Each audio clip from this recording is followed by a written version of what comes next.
What's going on, everybody? Welcome to week 2 of the Pro Football Focus Show here on RotoGrinders. I am Britt Devine, joined by, as always, this season, Mr. Ian Hartitz.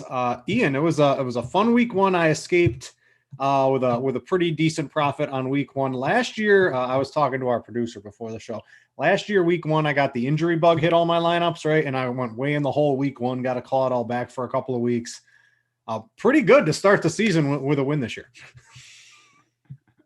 Yeah, man, wasn't the best week 1 for me. I will say I rode a little bit too heavy on my Todd Gurley call. I thought a lot of the rest of the plays in general, I think we had some good angles, but that game got away from him a little bit, and Gurley just unfortunately wasn't the guy to be out there in comeback mode. But all in all, good week 1, man. And one of the things we talked about going into last week was whether or not we could expect offenses to keep it up after seeing Watson and Mahomes do their things. And I think in general, if we at least have 2 average to above average offenses, we can be pretty pleased with the way they can move the ball despite the whole no preseason element of this year. Yeah, I like scoring. I think if you blindly bet the overs, you came away with a profit. I think that's still in play this week with there's no fans. You see a lot of these road teams using the no huddle that they really couldn't use too much before. I like scoring. I think you can pretty much do that again this week and expect to come out ahead. I think there's just a lot of scoring in the NFL through these first couple of weeks when there's no fans. I think defense probably a little bit behind the offense. And hey, if you just want a couple of bets, go bet every over. I think you're going to come out ahead. I got some more detailed bets a little bit later on. But yeah, scoring, I think it's going to be a fun week too. But one of the things we got to do, right? We got to look back a little bit and we got to see what happened week 1. We got to see how do we interpret that for week 2. One of the things I do in my Millionaire Maker articles, you probably haven't read it. A lot of the RotoGrinders subscribers that are premium have.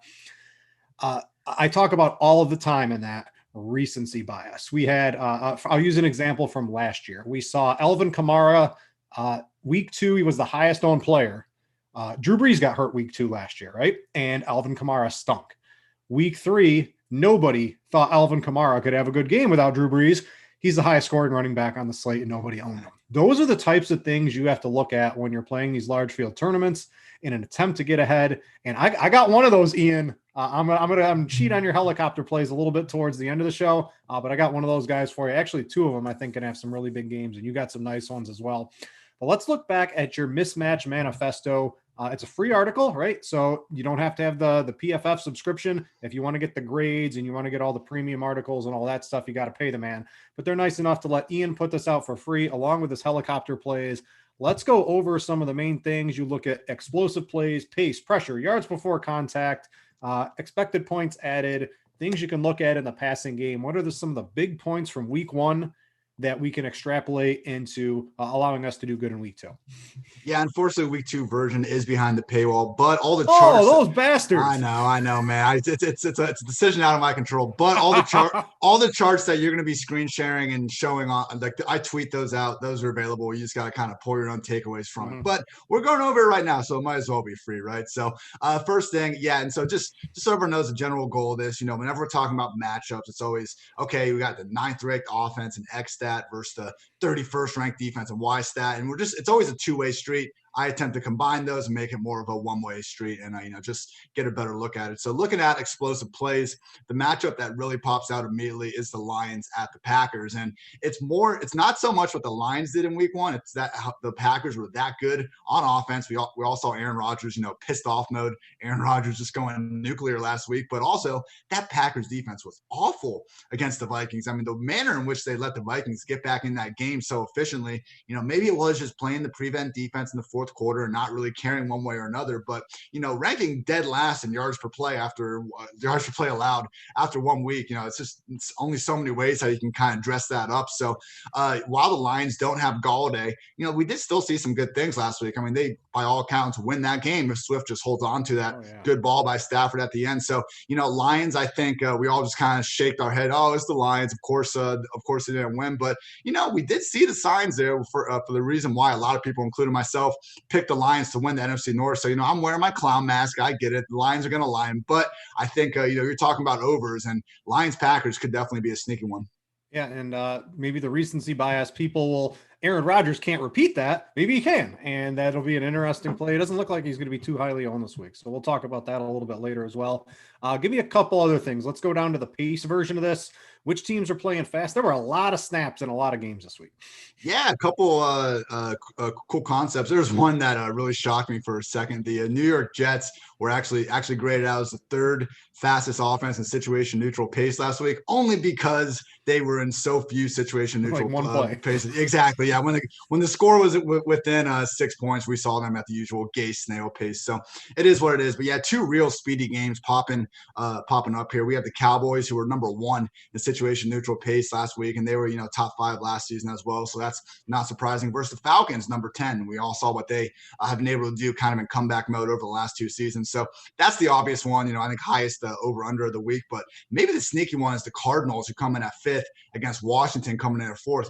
This new Scott Turner offense in Washington, I know Haskins didn't execute it quite as efficiently as they wanted in week 1, but it's certainly an improvement over what they were running, the second half of last year with Callahan. Just, the entire offense being kind of set around 15 to 20 carries to Adrian Peterson per week. So yeah, it wasn't the best start to week 1 from this Washington offense, but I think we're going to see better days ahead. And man, this version 2.0 of Kyler Murray and company, they got that alpha receiver in DeAndre Hopkins, and it seems like it's opened up the entire playbook for them. So really excited for what they're going to do here in the upcoming weeks. If you subscribe to the Blitz here on RotoGrinders, a projection set from Derek Hardy, that loves him some Dwayne Haskins this week. I think is reading into some of those pace stuff. I'll have to see if it sticks as it adjusts throughout the week. But the Blitz currently loves Dwayne Haskins, also loves Kyler Murray, who we're going to talk about in just a little bit as well.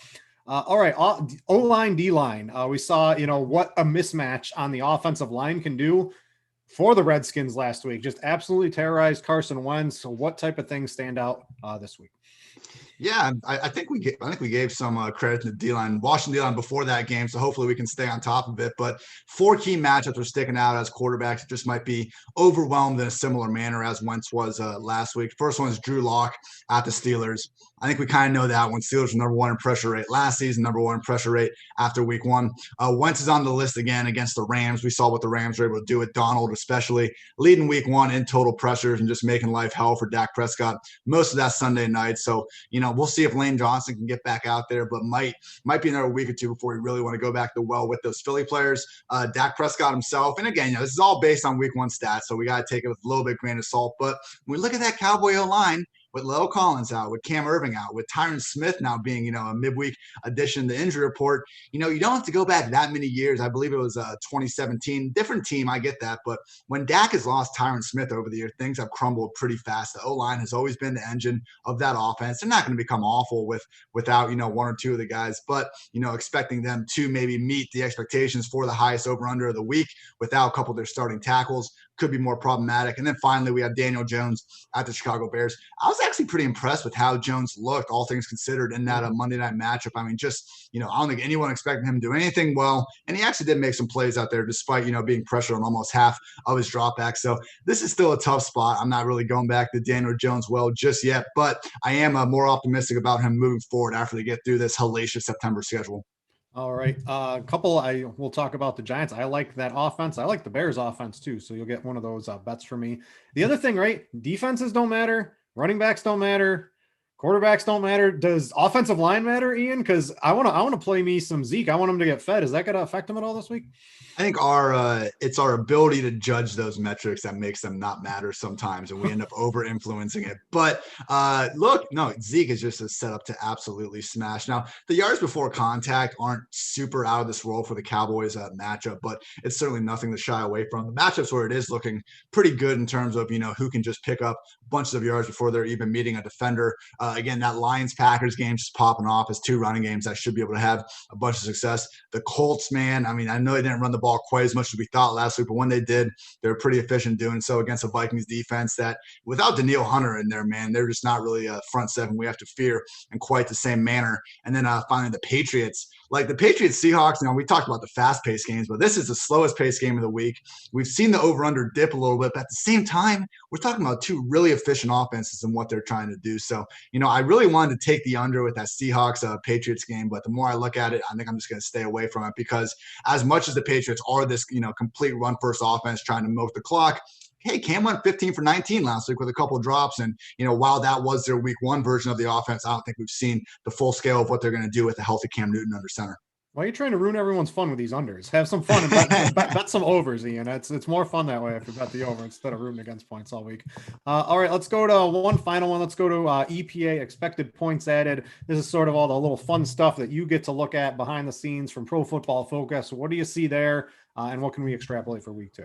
You wanted the overs, man. This might be our best tell for it because last week we had 3 of these matchups where, again, I'm taking the offenses, EPA, I'm adding the defenses, EPA allowed per play, and we're seeing just how the matchup sets up. And last week we only had 3 matchups where both offenses had a positive combined EPA. All 3 hit the over. So again, it goes back to the idea where if we have 2, even just above average offenses and competency, we can expect some points. And so the 5 matchups we have meeting that criteria this week are Jaguars at Titans, Vikings at Colts, Lions at Packers, Chiefs at Chargers, and the Patriots at Seahawks. So, that last one's the only one I would probably stay away from. The other ones, though, I really like. And again, maybe we'll see Cam and Russ, engage in a sort of a run-heavy shootout. All right, so that's now behind the paywall, those bastards over at PFF. Just kidding, they have some really great stuff over there. The subscriptions to get access to it, what, you just need the $39.99 one? Yeah. It's not too bad. Yeah, you get so much for that. It's a great add-on. One of the only other subscriptions I have on the industry outside of what I have here at RotoGrinders. So go check it out. Great stuff going on over at PFF. You can get all the grades, and then if you want all the real advanced data, it costs a little bit more. But if you're a serious DFS player, make sure to go check at that. Speaking of serious DFS players, it was sure nice seeing the teams back out on the gridiron over the weekend. Lucky for us, that was just week 1. There is no better place to get in on all of the action than with Draftkings, the leader in one-day fantasy sports. To add to this week's excitement, Draftkings has millions of dollars in total prizes up for grabs. If you haven't tried Draftkings yet, head to your app store now because you don't want to miss this. Draft your lineup now and feel the sweat like never before. Every run, pass, and catch means more with Draftkings. Sweat, man. All the wings and pizza I eat on a Sunday, that is the sweat that I have too. You can also enjoy the sweat with Draftkings. It's simple. Just pick your lineup, stay under the salary cap, and see how your team stacks up against the competition. Nothing adds to the excitement of watching games quite like having a shot at millions of dollars in prizes. Draftkings has paid out billions, that's with a B, of dollars to winners since 2012, so they know a thing or two about cold hard cash. Download the DraftKings app now and use code DFF for a limited time. New users can get a free shot at millions of dollars in prizes this week. Don't miss out on week 2. Enter code DFF and get a free shot at millions of dollars in prizes with your first deposit. That's code DFF only at DraftKings. Make it rain. Minimum $5 deposit required. Eligibility restrictions apply. See DraftKings.com for details. All right, let's speak. DraftKings is DFS. Hey, if you're in one of those sites, states where you can bet legally, let's talk about some bets. Always like those. Tooting my horn, 2-0 last week. I got 3 for you this week. My first one, maybe we'll alternate here. I got Rams to win -120. If the Redskins can beat the Eagles, Ian, and get all those sacks, newsflash, Aaron Donald is a bad man. Over under 2.5 sacks for Aaron Donald this week. Not to mention, I think I like the Rams offense. We saw Malcolm Brown do pretty good. You got Bobby Trees. He's always pretty good. Higbee's going to get involved. Kupp's going to still do his. I think the Rams can win this. I don't know why they're an underdog, probably just because they're on the road. But I like them to win straight up. You can take the points if you don't want to do that too. But yeah, I like the Rams quite a bit this week. Yeah, no, I think you're right there. And, I don't know about sacks. Those tend to be pretty tough to predict. But if we put the over-under on pressures at like 7 or 8.5, I think I would be leaning towards the over there. I didn't have quite as good of a week 1 as you. I had to go 1-1. Unfortunately, in predicting the Saints and Bucks might go under, I failed to account for the defensive touchdown possibility of that. So win some, lose some. But, this week I found all right, I know parlays in the betting world are usually frowned upon. But, man, I just really think here we got some teams that are going to win. And, I am not looking at road splits as heavily as I think I would in a normal year without these crowds and just with all the circumstances. But, I look at the 49ers facing the Jets, the Ravens facing the Texans, and the Chiefs facing the Chargers. And to me, I just see 3 Ws. They're all favored by Yeah, exactly, man. They're all favored by more than 7 points. If you parlay those three, high-end money lines, you're betting $100 to win 114. So, it's reasonable. You got to put your neck out there a little bit. And, whenever again, I understand in the past, I've done these parlays before, and you go, oh, wow, how could these teams lose? And inevitably, one of the road touchdown favorites tends to blow it. But, if you want to trade the 49ers, maybe the Buccaneers, you get a similar payout. I wouldn't blame you there. But I just really think right now and early in the season, if we can target these atrocious teams, or in the Texans case, just, in a brutal matchup against arguably the highest functioning team in the league right now, why not? The Ravens just crush everybody. I'm not worried. I think I might have made sort of that same one at the sports book. I get in there on Monday to mix it up, right? Get a little ahead of the line. So I like that one. The 49ers too. If you did, I wrote on our sheet here, it's a high interest savings account for a week. Just bet the 49ers. They're like minus 300 or something, but I don't see how they lose against the Jets. I know it's west to east, early game, so you got a little bit of that. There's no way the 49ers are losing, in my opinion. The other one I got is the Bears Giants. I like the over in that one. I like the Bears Lions over, and I think that got there last week as one of the bets. I think the Giants offense looked pretty good against the Steelers. I think the Bears, I did take a couple injuries in that Lions secondary for them to really start putting up points, but I think they're in a good point. I don't think the Giants are really that great either. Once Ben Roethlisberger knocked off the rust, after the first quarter or two, that Steelers offense was basically cruising. I like the over in that game, 42. There's just too many points being scored with these quiet stadiums. So I got the over on that one. So that's 3 bets for me. Rams to win. I got the over on the Bears Giants, and this is a little cheat, and I'm still going to count it, right? But taking a minus 300, there's no way the 49ers lose against the Jets. So I got that one. Anything else you got for some bets out there? Yeah, so I'm going to count my first one as that, again, 49ers, Ravens, Chiefs, moneyline parlay. And then I mentioned those over-unders earlier. The 2 that stick out just in terms of the most positive matchups I'll hang my hat on, which is Vikings, Colts over, and the Lions, Packers over. I know the Colts, Vikings one has been moving up throughout the week, but I believe both these are still under 50 at the time of this recording. So let's clear that 50 burger. Jack Doyle and Pittman, those just crossed beat me, about 20 minutes before we got the show. Both those guys looking inactive. Does that change anything for you? Makes me interested in Mo Alley Cox at 3K, maybe. Yeah, we'll get some DFS sleepers. It's always tough. It seems like the injury reports, maybe I think it's because we had no preseason, like in practice or even in game, we don't hear about these till Thursday, Friday. Now it makes for some late week additions for us to get some value. So let's move to some position chatter. We've got, a cash game play. We've got some GPP takes at each position at the end of the show. Don't forget, we're going to have the helicopter plays. Ian's got his list of 5. That's also on PFF. Did they throw that behind the paywall too? That one's still free. All right, so you can get that one. We don't know how long. If they catch on, if all 5 go ballistic, that's going to be behind the paywall in week 3. I can pretty much guarantee you. But I'm going to keep track. I got 2 as that as well. We both loaded up. I had this in here first, Ian. I guess it's more of a DraftKings play. I think on FanDuel, if you want to get Lamar Jackson at quarterback for your cash teams, you can still do it. But on DraftKings, DraftKings pricing dude, if you need some help, I'm available, right? Kyler Murray shouldn't go ballistic, have like a bajillion points, and then go down 400 points against Washington. I don't know how that algorithm works, but that's what happened on DraftKings this week. He is by far going to be the most, owned quarterback of the week in cash, probably even in tournaments. How do you just not want this? The running's there, the scrambling was great, and we know Washington has that defensive line. That's just going to be more scrambles, easy rushing yards for Murray, and he hits that turbo button, and no one in the league can catch him in that little 5 to 10 yard burst he has.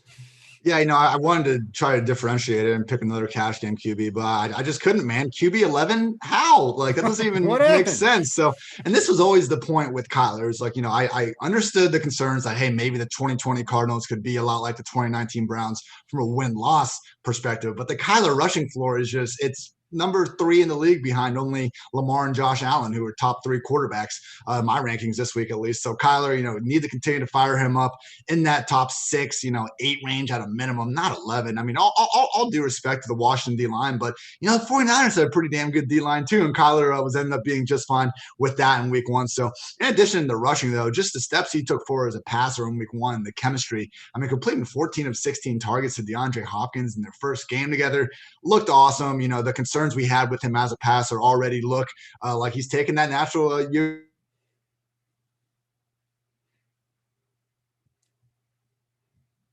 Oh, Ian, sorry. So I'll go on there. Who would have thought, right? DeAndre Hopkins joins Kyler Murray, and all of a sudden they have an amazing passing attack. Who could have thought something like that, as crazy as that, could have happened out there? So I like that call quite a bit. Ian, I see you're back here. What else you got to say about Kyler Murray?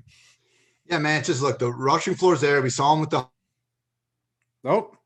QB 11. So in cash, maybe fading him in tournaments, I can understand that. But in cash games, when we know the ownership is going to be up there anyway, might as well go back to the well with Kyler Murray. Now, moving on to my GPP quarterback, I want all the Tom Brady this week because, okay, debut didn't go quite as planned, but we talked about this last week. It was a tough matchup going into New Orleans, playing the potential, NFC frontrunner to make it to the Super Bowl. And, okay, he didn't get the win, but I'll tell you what, that deep ball looked awesome, man. I mean, I've had like 5 people just hop into mentions this week and just, shoot down Mike Evans or Scottie Miller saying because of Brady's noodle arm. I'm not sure what game they were watching. This dude was putting the ball on the money, 40, 50 yards downfield. Didn't get some of the completions, but Evans drew a deep DPI. Scottie Miller drew a deep DPI. And it sounds like Godwin even has a chance to get out there now after returning to practice on Friday. So with or without Godwin, I think this Panthers defense is bad enough for Brady and company to put up a bunch of points, kind of give us a performance that most people were hoping for in week 1. So I thought he'd be a little chalkier in the bounce back, but looking at some early projected ownership,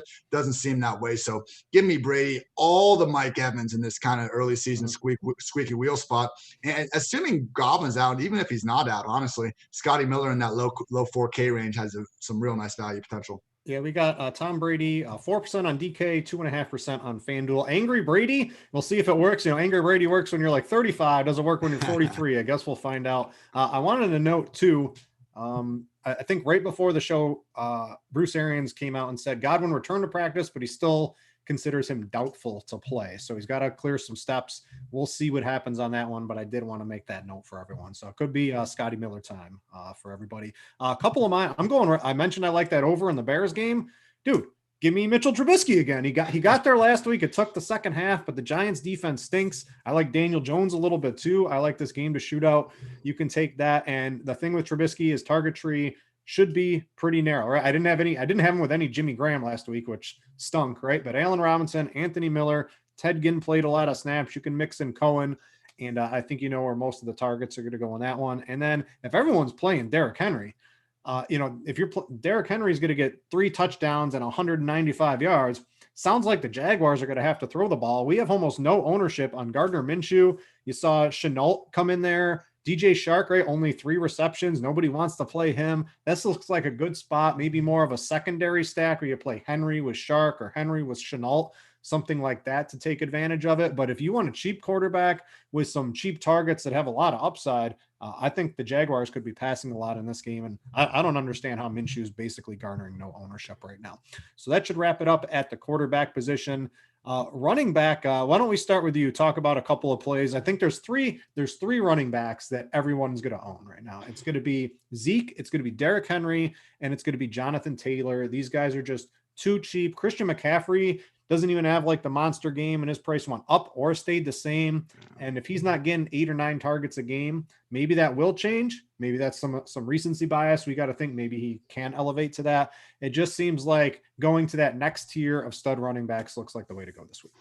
It looks like, with the pricing that we're either seeing the values, in that Jonathan Taylor range, or they're paying up for Zeke. But yeah, man, if McCaffrey's going to get 4 to 5 targets, he's not going to be worth over 1,000 more than the next closest running back every week. So getting ahead of that potential trend will be important. I do think that Jonathan Taylor, he's going to be commanding 30% plus ownership potentially in cash games. Just take that and let's dwindle it down and we'll win the other matchup. So, and I'm fine to fade him in tournaments. I'd even recommend it because we got Kenyon Drake, who's my favorite GP play at the position, as long as David Montgomery right there in that same price range. And both guys are favorites. They're both the lead, back in their backfield. And in Drake's case, last week, I know Edmonds played well, had a nice touchdown, but Drake still 69% snap rate, was flirting with 20 touches himself. We'll take that all day. Matchup, like we said, with Kyler isn't the best, but Drake's still capable of winning. And then Montgomery, everything he said about the Bears rings true, but just looking at this spot, 6-point or 5.5-point home favorites against the Giants defense that just made Benny Snell look like a superstar. Oh, I mean, look, I don't love Montgomery, but the guy, 6 out of 30 backs in week 1 yards after contact per attempt. He came on a little bit stronger last year, not even listed on the injury report with that groin injury. So I think Montgomery is in a very similar spot in a similar kind of two-back committee as Jonathan Taylor, just with a fraction of the ownership. Yeah, we have Drake currently as the 4th projected highest owned running back. I didn't know if you had the same thing. He's right behind those big 3 that I mentioned. Montgomery down there at about 3%. I do like Montgomery quite a bit this week. I think he's interesting. If he gets into the end zone, maybe catches 3 passes, maybe he can get the 100-yard bonus if he's feeling. If Benny's, we can't call him Benny Snail anymore. He's Benny Slim, right? He's slimmed down. I didn't even recognize him when he was running out there. He looked like a totally different person. He looked good. Yeah, so I can get 100%. You give me a play in that Bears Giants game, I'm going to be on board. I like David Montgomery. I got Zeke for cash. Maybe a little worried. I want to see how that offensive line plays out. But I got to be honest, I'm probably the whole offensive line starters could all be on. I'm probably going to play Zeke. He's too good. He was the highest graded running back at PFF for week 1. We saw Tony Pollard. Man, he's so good. He's so good. Basically, he gets like 2 or 3 snaps all game. This is Zeke's game. It's going to be a fast pace. It's sort of why you like Todd Gurley week 1. We thought there were going to be a lot of points. It just didn't go to him. I got a news flash. They paid Zeke. He's going to get fed. He's going to get the ball. If they're down in like the 5-yard line, he's going to get a couple of chances to stuff it in there. Probably, I don't know. He's probably got to be right in line with CMC to be, if you had to have a touchdown prop this early in the week, I think he's probably right there with CMC. I think Zeke should be just straight up projected for more points than McCaffrey. The Blitz has him as that way right now. As they should. A couple tournament plays. I got Dalvin Cook. He's sitting there at 10%. So that's like, I don't know, the 6th or 7th highest projected owned running back of the week. Dude's just good. You like the over in that game. He's shared a couple too many snaps with Madison, but he's Dalvin Cook. I expect as the season goes on, right, they lost the first game. They just paid Dalvin Cook. Maybe they give him some more carries because you can't go 0-2 in the NFL and really expect to have a lot of late season chances to make the playoffs and stuff like that. I'm looking for him to get, the lion's share of the carries here. He's just too good. Nobody's going to be owning him with everyone going to Zeke and Derrick Henry and Jonathan Taylor. So I think he's a little nice ownership swerve. And if you want a real ownership swerve, I got one for you at the end of the show when we go over Ian's helicopter play. Ooh. So that's sort of the lay of the land at running back. Why don't you start us off at wide receiver? Always a million wide receivers we can choose from. Mike Evans, 6,400 on DraftKings. If Godwin sits, Arians was coming out. We got to get him some targets. How do you not do that? Even if he doesn't sit, man, that's fine. Let Godwin play so the ownership goes down on Evans, which I've seen. I don't know. It's always tough. We look at these different sites and there's usually different projected ownership. So maybe Evans does come in as real chalky, but honestly, I'll eat it. That's fine. I want Evans in GPP and cash alike, man. He looked fine last week. It's a tough matchup against Marshawn Lattimore, but just in terms of Evans' hamstring health, he was out there for 90% plus snaps. And I don't think that would have been the case if he wasn't healthy. So still a little limited in practice this week, but I don't think we're going to see a game designation. And yeah, with this matchup, in the past, he hasn't had these huge games against the Carolina Panthers because they had James Bradbury tracking him all over the field. I don't think Bradbury is going to be confused with the top 5 corner anytime soon, but he is a bigger body guy that has consistently given guys like Evans, Michael Thomas, just in that division on Julio Jones as well. 6 matchups against those guys every single year, pretty tough to make a big name for yourself. But he's now in New York, and now, they don't even have anyone over 200 pounds in that cornerback room. I think Evans is just going to beast out there. And, like you said, when Bruce Arians is out there saying that he feels like personally bad when Evans doesn't get the 10 targets per game, I definitely think they're going to go right back to him. And the other guy that I might talk a little more about later, but Will Fuller is just someone that, look, he's healthy. We got all the clarification in the world last week that he is Deshaun Watson's number 1 target, and he's home against, a great Ravens defense, but let's look a little closer at that. We got, Jimmy Smith now really playing safety. They don't move their cornerback, so Fuller could feasibly run the majority of his routes against Marcus Peters, who, hey, he's played great since joining the Ravens, but we all know he's always one, he gets a little greedy and jumps that route one play away from giving up a big one. And then Tavon Young in the slot, who's a winnable matchup. So Fuller, that week 1 could have been a ton bigger if Watson had put a potential 50-yard touchdown on him a little bit cleaner. I think, anytime Fuller's healthy, he truly has that 100+ yards and 2 touchdown upside.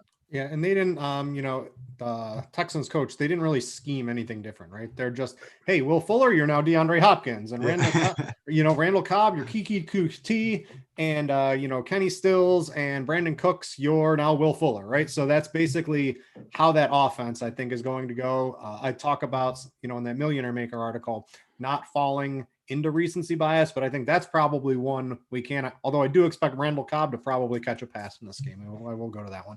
A couple of wide receivers I like, Devonte Adams. How do you not play the guy? I know the Lions, they got hurt in the secondary a little bit last week, but I think they're getting a Kuda back. It looks like he got in some practices this week, but he's come back from a hamstring injury in his first NFL game. Devonte Adams or a rookie coming off an injury? Probably going to go Devonte Adams on that one. I just expect him. He is the man. I find it really hard to see him not getting 10 plus targets in just about every single game he plays, unless specifically they just line up two people on him at the beginning of every play, which they're not going to do. So I just don't understand how you don't play Devonte Adams. Aaron Rodgers looks like a real deal. Talk about how do you draft a quarterback and a running back you're not even going to play for like 2 years when you have a team that can win a Super Bowl with Aaron Rodgers? I just don't understand what they were doing there in the front office. But hey, for DFS, that's Devonte Adams getting a bajillion targets. And I think I would expect him to dominate the targets more than I would expect to have a DeAndre Hopkins dominate the targets like he did. So if I was choosing between those, I'm going to take Adams. A tournament play I got Marquis Brown. It looks like he had a great game week 1, coming in sub 10% ownership. And why can't he repeat what he did in week 1 and expand on it? Pretend this game is a little bit closer, right? He played 67% of the snaps week 1. That would go up if the game's close. He had 47% of the air yards in that game, right? So he's getting all the high valuable fantasy targets. According to PFF, Texans, 30th in pass rush grade week 1, not good. 31st in coverage grade, not good. Sounds like Marquise Brown's going to eat again, Ian.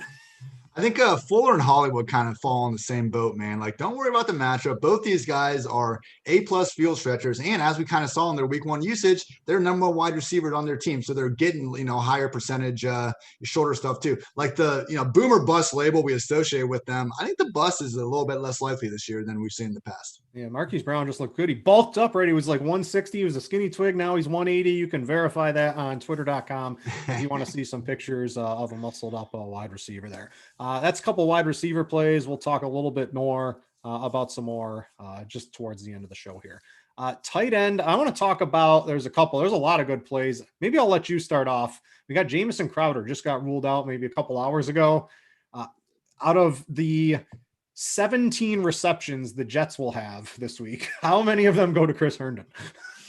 15, 16, if I want to be, just a little cool about it. But yeah, no, man, I'm going back to the well here. Week 1 didn't really scare me off with Chris Herndon. I mean, for him to finish second on the team in targets, 6 catches, 37 yards, no scores. Okay, it wasn't a tight end 1 performance, but if that's like the low end of his outcomes, we'll take that any day of the week. And now, yeah, Crowder's out.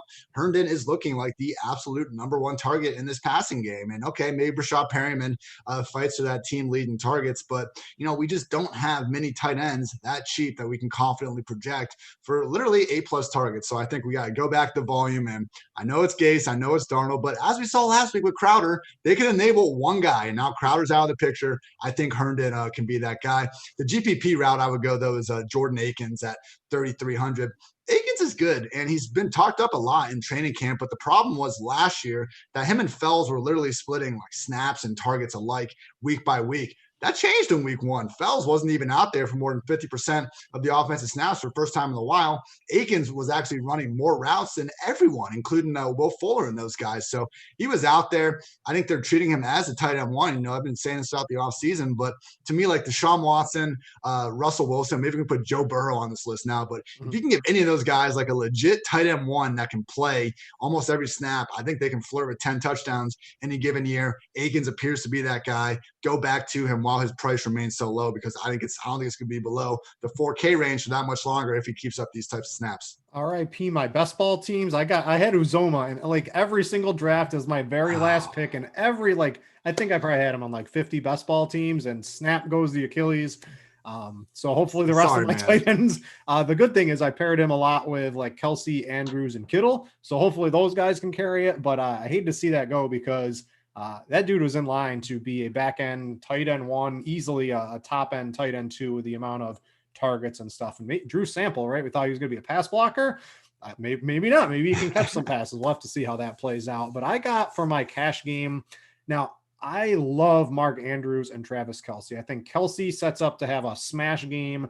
You got some really tough corners on that Chargers team. Kelce will dominate them in the middle. Mark Andrews, he could be the tight end 1 this year, and I think he'd be the tight end 1 for many years moving forward, in my opinion. But hey, there's the salary cap. So I'm going to a tight end. He ran 31 of his 52 snaps. He ran a route. He had 26% of his team targets and 30% of his team's air yards.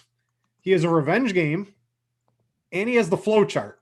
How do you not play Logan Thomas? Like, just out of nowhere. I mentioned him last week. It worked out pretty well. How do you not go back to the well in a game that everything favorable matchup? I don't know if revenge for a tight end, actually, if a tight end can determine revenge, maybe a quarterback or a running back can, but he's going to be out there. He's running routes. He's playing snaps, and tight end Arizona, this has been a weakness for so long. He's cheap. It lets you get Devonte Adams. It lets you get all the running backs you want. It lets you get Lamar Jackson or Kyler Murray. I think he looks pretty good this week. Yeah, I just kind of worry, man. Like the touchdown, he wasn't even guarded. He made some other nice catches. Like he looked good out there, but I just wonder in this offense, can someone other than Terry McLaurin provide you that consistent production? Is it going to be someone other than Antonio Gibson? I'm a little south, I guess, on the Logan Thomas. I guess for me, it's like I don't know that Logan Thomas is going to get many more opportunities than Jordan Akins or Chris Herndon. And okay, I'm fine taking the Washington offense over the Jets offense, but give me Jordan Akins all day still. All right. And then for tournaments, one of the things, if you look at what makes a tight end have a good game in like terms of like spreads and things like that, it's big home favorites. I got Jonnu Smith. We've got maybe AJ Brown looking a little iffy. We've got Corey Davis off his big game. Maybe he's not going to be 100% either. Why not Jonnu Davis? I know Derrick Henry's the talk of the town. This gives you a little bit of leverage in tournaments. If you're playing Gardner Minshew, right, I think you could play Henry in a Minshew stack, but you could also play Jonnu Smith as like a receiver in that one. Just one of the strongest trends are these really big home favorites for tight ends. And I think Jonnu, he clearly has the athletic ability. He can kick a screen pass 50 yards. He can run the ball in. There's a lot of ways for him to come out. So I like him as a tournament play. We didn't talk defenses last week, but we got a little bit of time. So I guess I'll throw these to you. I see you're adding them in here into the sheet. I got to look at a couple too. What are a couple defenses you're looking at? I think we might have mentioned them. I at least had Saints written down from last week. So I'll give myself a theoretical pat on the back if we didn't talk about them. But Buccaneers at 2,900, I think are in play. 4 cash games. Ronald Jones is pretty cheap too. And, looking at 15 plus touches against one of the worst run defenses still that we've seen in quite some time. So I think that's a pretty easy and affordable stack if you want to go that route. Again, Buccaneers, they held the Saints the second fewest yards per play in week 1, despite that loss. So, they brought back all those pass rushers. We got Devin White and Levante David holding down linebacker. And Carlton Davis has been locking down every wide receiver one he's been facing off. And even removing him, Jamel Dean, Shauna, Murphy Bunting are doing some good things as well. So truly a complete defense. And, so are the Saints. It was a good week 1 matchup. Let's keep on going back to well with them moving forward. And then also the Dolphins at 2,100. I mean, facing that New England offense with Cam, they had no idea what was really coming. And just the way the Patriots played that game out was going to be tough for them to do all that much.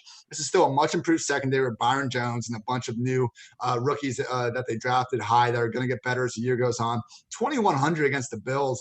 I mean, look, the Bills could easily score 30 plus points, but, guys like Josh Allen, Deshaun Watson, even Russell Wilson to some extent, like we can still play fantasy defenses against these guys because they take a lot of sacks. And it's not even necessarily like I hate when people criticize Deshaun Watson for taking all these sacks because, when you're under pressure, there's only so many things you can do. You can try to extend the play and risk taking the sack. You can throw the ball away and nothing good happens, or you can try to force it into coverage and force an interception. So as much as they do take the sacks, a lot of amazing plays do come out of that. Either way, like this is my long way of saying that Josh Allen is going to make mistakes for as many good plays as he probably will make out there. Dolphins at 2,100 is a good way to save salary, and wouldn't be shocking if they're able to group together multiple turnovers. All right. I do like the Bills and Dolphins too, so I can get behind you and that one as both as tournament plays.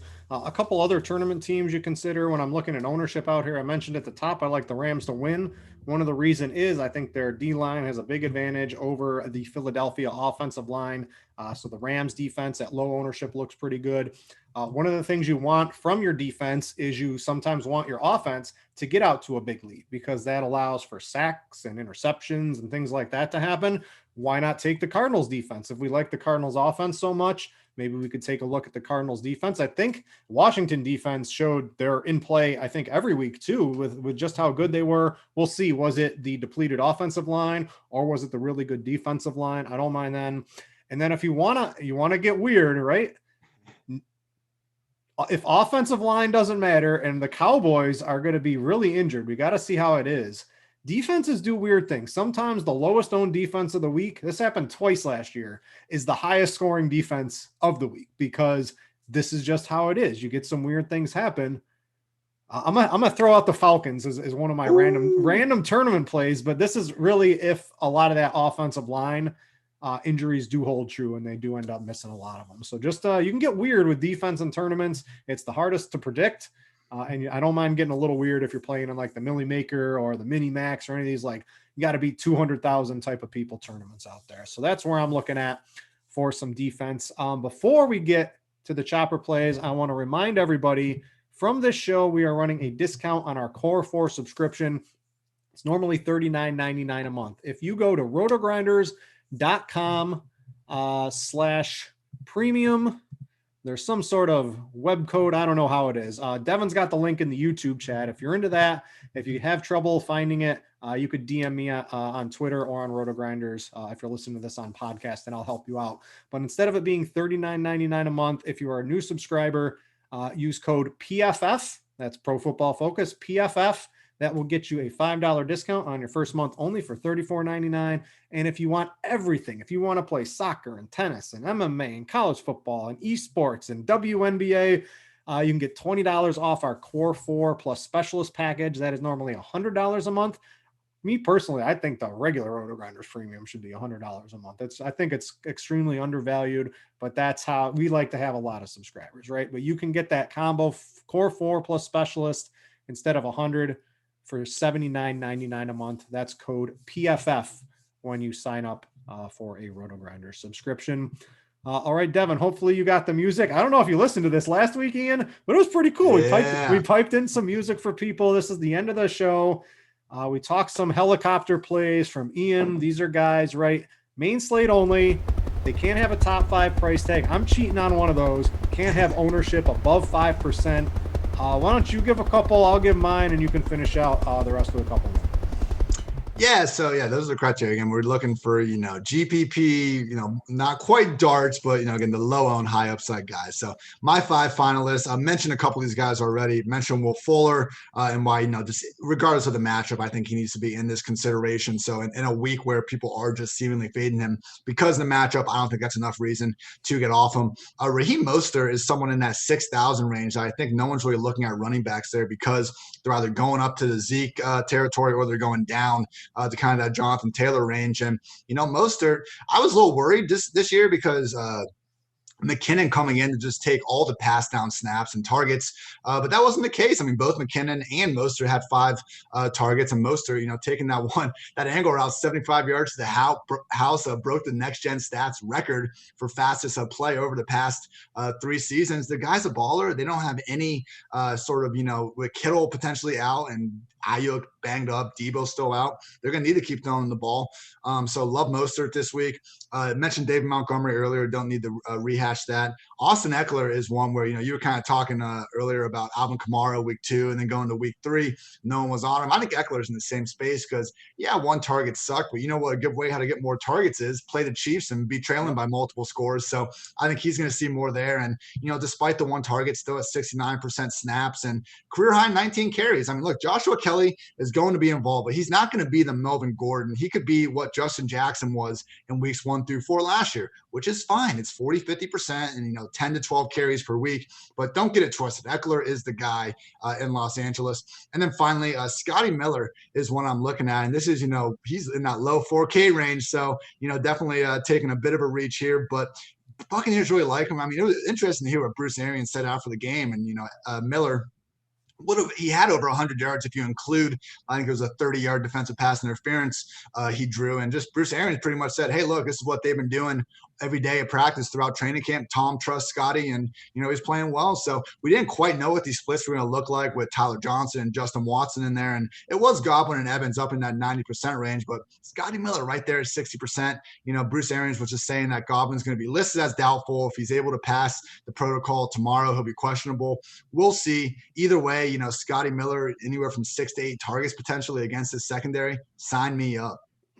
We just got news too that A.J. Brown is out, so that solidifies my Jonnu Smith. Probably the ownership will creep up a little bit, but keep an eye on the Tennessee pass game without A.J. Brown. Maybe we get Corey Davis week 2. Adam Humphries will return from the dead. Undertaker gift us all on week 1 too. He had himself a nice game, and then of course Jonnu and maybe some Derrick Henry screen pass trains for 70 yards. Those always sound good. But I want to talk about a couple of. I'm going to try to compete with Ian. I don't have 5. I got 2. I'm cheating on a top 5 price tag because there is no way that Saquon Barkley should be 3% on. I checked ours, right? We got him at 3%. I went over to PFF. You guys have him under 3% as well. Everyone is playing Henry. Everyone's playing Zeke. Everyone's playing Jonathan Taylor, right? There's not enough. Oh man, $500 for Zeke with negative rushing yards or whatever that crap was.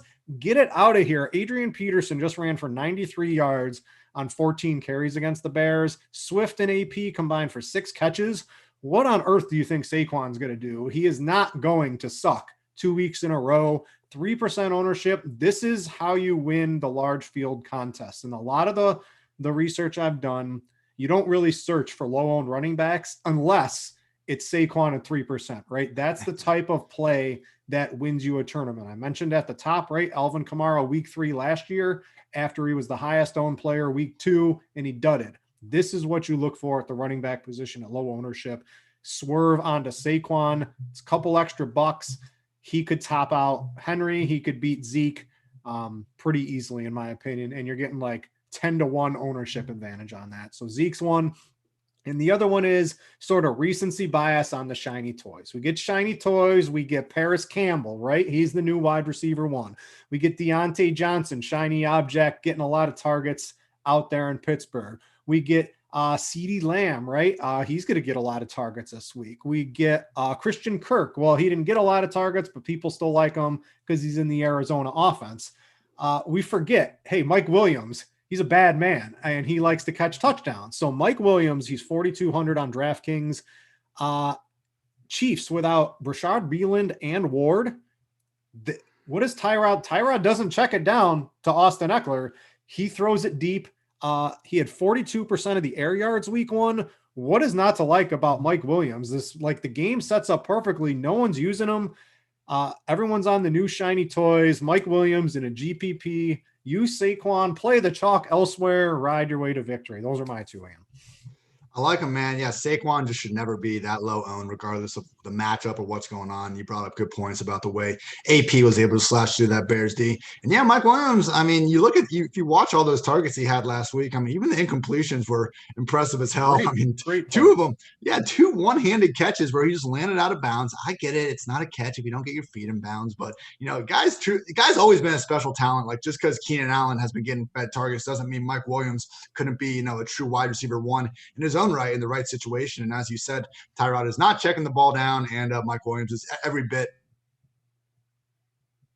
Yeah, so that's a couple of my my helicopter plays to try to keep pace with Ian. That's going to do it for the show today. Again, if you have a free subscription at PFF, just go sign up. You can read his helicopter articles.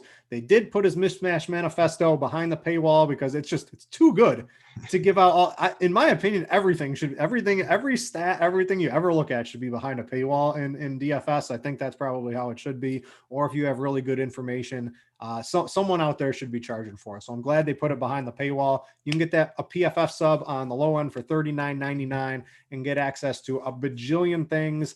That is the only other thing I subscribe to personally, other than the things we have here at RotoGrinders. So go check that out. Ian, it's been fun. We'll be back here for week 3 and all throughout the season, bringing you the manifesto, the helicopter plays, and everything else. Have fun out there. Good luck, Ian. To everyone watching, thanks for watching. and we out, you.